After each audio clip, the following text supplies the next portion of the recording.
Taylor, Browne and Dominic Omega's discussion. Okay Dominic, we need to talk about something. Okay. What's this about? I heard that you gambled at our old high school, pretended to be homeless, acted very rude to customers when you got a job, and disrespected your parents. Did you know how wrong it was to pretend to be homeless? To be honest, Taylor, yes, I learned that the hard way when my parents saw me on the streets. They even told me that I was mocking people who actually are homeless when I never meant to. In my defense, I only did that and got a job in order to earn enough money for a PS5. As for the time I disobeyed my parents and talked back at them, I was out of line when I did that. And they already grounded me for all the stuff I did, including the time I gambled at school. And since then, I haven't done anything else up to when this whole thing with the mass assaults began. Looking back at all the stuff I did in the past, I'm not proud of any of it. Hate me much? Not really. I mean, as long as you've already learned your lesson, I forgive you. And I also felt bad about the mass assault thing. I was totally shocked to learn that Deacon, Tripp, and Caden were bullied by Sage, Vincent, Michael Dale, Luke, and Dustin Halifax.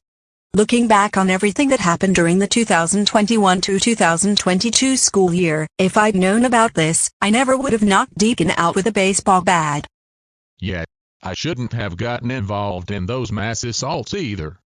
But I'm glad our former principal got arrested for committing child abuse against Tripp and most of his friends at high school.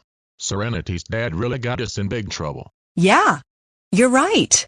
And from what I heard, the Mertles showed Deacon's mom evidence of his dad falsifying a report on a police corruption scandal back at Springfield. Yeah, that was not cool, especially since Mr. Buford also cheated on Deacon's mom. I'm just glad we made things right with Tripp and his friends when we did. Yeah, me too. But more to the point, I have learned my lesson ever since I got grounded for all the stuff I did prior to the mass assault wars against Tripp and his friends. So, Taylor, if this relationship between us is over, then I just want you to remember that you made me a better man than I was as a troublemaker, and I want to thank you for it. Well, I could never really stay mad at you. You may have been involved in the mass assaults, but you never got involved in the bullying prior to high school. So, we're still together. Yeah, still together. I love you so much, Dominic. I love you too, Taylor.